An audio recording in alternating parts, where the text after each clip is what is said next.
e eu vou verificar também se não há uma possibilidade da criança consultar um neurologista, irmãos.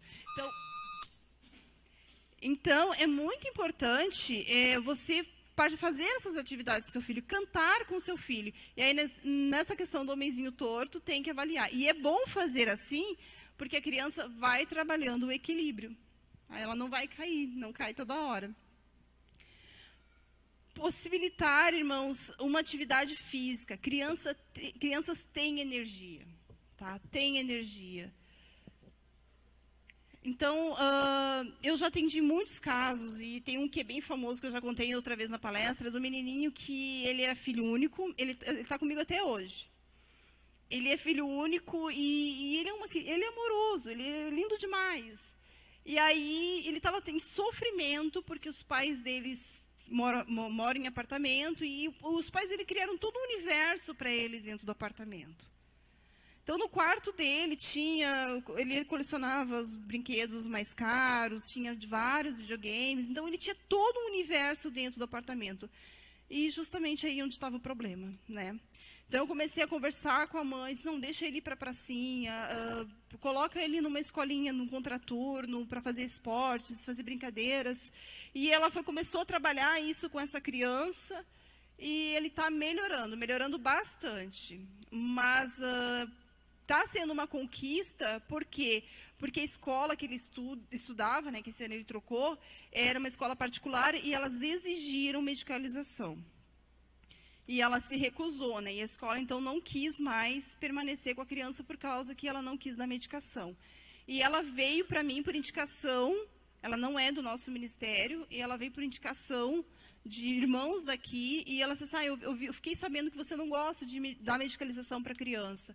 Eu disse, não é que eu não gosto, é que eu não quero que seja a primeira opção. Eu disse, então, tu aceita tratar o meu filho, pelo menos para a gente verificar se há possibilidade? Eu disse, não, claro. E a gente está junto já há algum tempo, irmãos, vai fazer 2 anos, e a criança tem feito as suas conquistas, e ela não precisou tomar medicalização. Mas a mãe fez com que ele soubesse que há um mundo lá fora, né, que não era só todo o universo encantado dentro do quarto.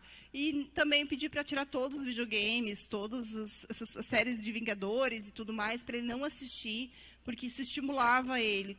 E ele foi brincar na pracinha, ele foi fazer amigos, ele foi praticar esportes, ele foi participar da igreja da avó, né, que a avó é cristã. Eu pedi, né, para deixar a avó levar na escola bíblica, e ele foi. E agora ele chega, ai, Patrícia, eu tô que nem tu, eu tô indo na igreja também. Isso é isso aí. E aí ele está conseguindo conviver com outras pessoas em outros grupos, e isso está fazendo muito bem para a saúde mental da criança. Procure ajuda de um profissional, tá? É muito comum, irmãos, as mães chegarem cansadas, exaustas, porque não sabem mais o que fazer com o filho. E mães choram, dizem, eu amo meu filho, mas agora eu não estou gostando muito dele. E eu vejo que é preciso tratar também a mãe por causa desse acúmulo de estresse, porque não é fácil cuidar de um filho. Eu sei disso, você fica ali o dia inteiro cuidando da criança, tem que cuidar tudo. Às vezes até a criança está dormindo, você acha que vai ter 1 minuto de folga. Não, você tem que cuidar para ver se ela está na posição certa, para ver se não vai acordar de repente. Então, é um trabalho exaustivo. Ser mãe é um trabalho exaustivo. Vamos adiante. Transtorno do espectro autista. Trata-se de um transtorno que afeta o desenvolvimento e caracteriza-se por alterações comportamentais, podendo surgir em 6 meses até os 3 anos de idade. O impacto pode ser múltiplo, variável, em áreas nobres do desenvolvimento humano, tais como as da comunicação, interação social e aprendizado, e na capacidade de adaptação. Pode passar. Bom, o TEI, irmãos, hoje nós temos, por N razões, tá, os cientistas eles estão divergindo entre si, do porquê que o número de autistas tem aumentado tanto. Mas, uma coisa que eu posso assegurar, que ele é genético, né? Ele é genético do avô, do pai, dos tios. E é aquela criança que perde o referencial emocional com a mãe, né? Ela não segue a mãe. É uma criança que se isola, é uma criança que tem os seus movimentos repetitivos. Depende de onde a criança se localiza dentro do espectro, e ela estiver lá na pontinha do espectro, então ela tem o Asperger, é uma criança mais sistemática, então ela só come coisas brancas, ou ela só veste roupa verde, ou ela só gosta de brincar e falar de tartaruga. Então, é mais ou menos esse perfil que a gente consegue reconhecer uma criança autista, tá?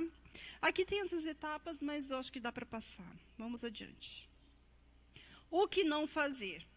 Quando eu estava terminando a minha pós-graduação em neuropsicopedagogia,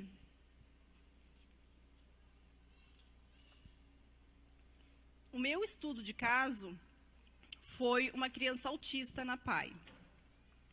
Então, o meu estudo de caso, na época, ele tinha 21 anos, mas com uma idade cognitiva de 5 anos. Bom, aí eu cheguei no dia lá do meu estágio, me apresentei para ele, ele foi super querido, me recepcionou. Aí a professora só me fez uma pequena observação: não toca nas costas dele. Eu disse, ok, vou respeitar, não vou tocar nas costas dele.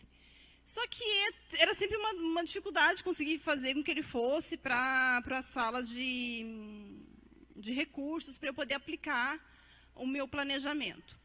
Teve um dia já na metade do meu estágio, irmãos, que ele estava querendo entrar na biblioteca porque ele queria me mostrar um livro. E eu estava com pressa porque eu tinha que terminar o meu estágio. E eu queria que ele fosse para a sala de recursos. E eu, sem querer, coloquei a mão mais ou menos aqui. E aí, infelizmente, ele me agrediu, assim. Mas não tem nem como eu ficar chateada com ele, assim, porque o erro foi meu. Tá? O erro foi meu. Então, assim, é muito comum as crianças dentro do transtorno do espectro autista apresentarem comportamentos dessa forma, mas se você não seguir o combinado. Tá? Elas não são violentas. Mas se você, por exemplo, pegar o brinquedo de referência, você tem lá um menino que só brinca com aquele carrinho que é vermelho de portas amarelas. Aquele carrinho é dele. E você for tirar aquele carrinho para tentar dar outra opção de brinquedo, você vai ter uma criança que vai protestar. Por exemplo, se ele só gosta de botar blusa verde, você não tem mais roupas verdes limpas, e você quer botar uma blusa branca, ele vai protestar. Ele não vai aceitar. Então, outra coisa também que não dá para fazer, irmãos, é interromper o movimento repetitivo com contenção. Quando a criança autista, ela está, por exemplo, segurando o zíper do casaco, fazendo assim, ó, toda hora, é porque ela está querendo se equilibrar os pensamentos e conseguir se organizar cognitivamente. Então, ela acaba fazendo esse movimento repetitivo. Você não pode dizer para ela parar. Ou, por exemplo, quando ela começa a se balançar assim, ó, tem um porquê dela fazer isso. Você também não pode interromper, tá? Porque a criança vai protestar e, enfim. Tirar o brinquedo de referência ou fazer coisas abstratas. Uma outra especificidade de quem tem TEA, eles não entendem ironias, eles não sabem que vocês estão brincando. Não, eles vão entender literalmente o que você está falando. E aí ele vai fazer toda a interpretação dentro dessa lógica, tá? Então, não fale coisas abstratas, piadas, brincadeiras, faz de conta, porque a criança não vai compreender. Vamos adiante. O que fazer? Fale diretamente, usando palavras simples, dizendo o que você vai fazer e o que vai acontecer depois que você fizer. Porque essas crianças precisam ter um controle do que está acontecendo. Porque elas têm, o cérebro delas, a gente chama de cérebro multi-excitado. Então, ele processa todas as coisas muito rápidas. E isso causa um desconforto. Então, ele precisa saber o que vai acontecer depois dele comer aquela comida. O que vai acontecer depois que ele trocar a roupa, o que você pediu para ele trocar? Então, você precisa explicar para ele, olha, agora nós vamos trocar a roupa, porque nós vamos nos preparar, porque nós vamos ir para a igreja. E você sabe que lá na igreja a gente vai louvar o Senhor, nós vamos ouvir o pastor falar. Ok? Ok. Não é só troque as roupas e vamos que temos que sair. Não, ele não irá fazer dessa forma, tá? Estimular o seu filho com jogos, brincadeiras, passeios e diversas atividades. A criança com TEA, ela não pode estar restrita, ela tem que ir ao mundo, tá? Aquilo que eu falei para você com outras crianças também, de saber pertencer a um lugar. Saber que elas podem vir para a igreja e saber o que acontece na igreja. Se for fazer um passeio no shopping, habituar a criança ao movimento do shopping. Então, ela tem que se acostumar com os ambientes e esses ambientes têm que ser cada vez mais variados. E respeite o espaço da criança. Tá? Respeite.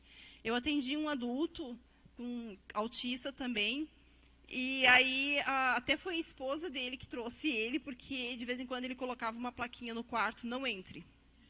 E aí ela veio perguntar se era normal, o que estava acontecendo. E aí eu chamei eles e disse, não, eu preciso do meu espaço. Então, é um casal que tem um ente, né, com um transtorno, e ela vai ter que se adaptar ao transtorno. Então, quando ele quiser um espaço, ele vai precisar desse espaço, dê o espaço. Com a criança, a mesma coisa, dê o espaço, tá? Se ela quer ficar brincando lá com Lego, deixa ela brincando. Aí, de repente, você vai lá assim, dá uma outra opção. Ah, você não gostaria de fazer um lanche? Aí ela vai fazer, não, deixa. Deixa passar um tempinho e você vem com uma outra opção. Mas não tira a força, porque tirar a força não vai funcionar. Respeite o espaço da criança, e não só a criança com TEA, tá, irmãos? Todas as crianças, respeitem o espaço delas. Vamos adiante. Bom, esse é meu transtorno preferido. É o TOD. Ai, gente, eu gosto de tratar crianças com TOD. Gosto mesmo. Eu achei que, por causa do estudo de caso na minha pós-graduação, eu ia me especializar cada vez mais em autistas, mas não, está acontecendo de outra forma, né? Eu estou trabalhando com muito mais crianças que têm um transtorno positivo desafiador. É um transtorno mais comum na infância, é os que mais geram conflitos, porque demora para a família pedir ajuda, né? Até a família pedir ajuda para a criança com TOD, ela já bateu na criança, os pais quase se separaram, pediu para ser retirado da escola, já aconteceu um monte de coisas. Aí lá no final, assim, quando não há mais nada, a família está toda desestruturada, aí eles lembram de um terapeuta e buscam ajuda. É bem engraçado, mas infelizmente acontece dessa forma. A prevalência do TOD, ele é muito mais em meninos do que meninas, tá? Uma prevalência de 4:1. Vamos adiante.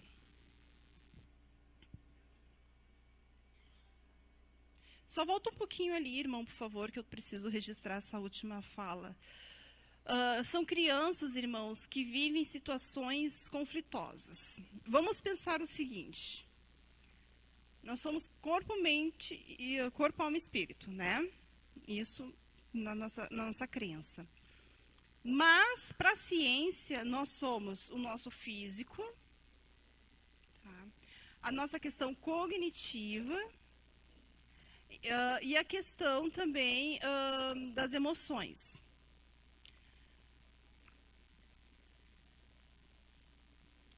Quando a criança tem um transtorno positivo desafiador, ela pode ser genético, sim. Pode ser uma questão fisiológica, tá? Pode acontecer, por exemplo, ela ter um baixo nível de cortisol. E aí a criança está muito mais suscetível ao estresse. Pode acontecer. Pode acontecer também da questão ser emocional. Ela tem um ambiente que propicia que esse comportamento apareça. Por exemplo, brigas familiares, pais que gritam, pais que se machucam, pais que não têm uma estabilidade e que conversam assuntos de adultos na frente de criança. Eu fico impressionada, irmãos, que às vezes eu atendo umas crianças que elas sabem tudo o que acontece na família delas. Elas sabem das questões financeiras, elas sabem dos projetos dos pais, elas sabem tudo. Eu não estou dizendo para você isolar as crianças. Não, eu estou dizendo que tem assuntos que é só de você e seu esposo. Então, não é o momento da criança participar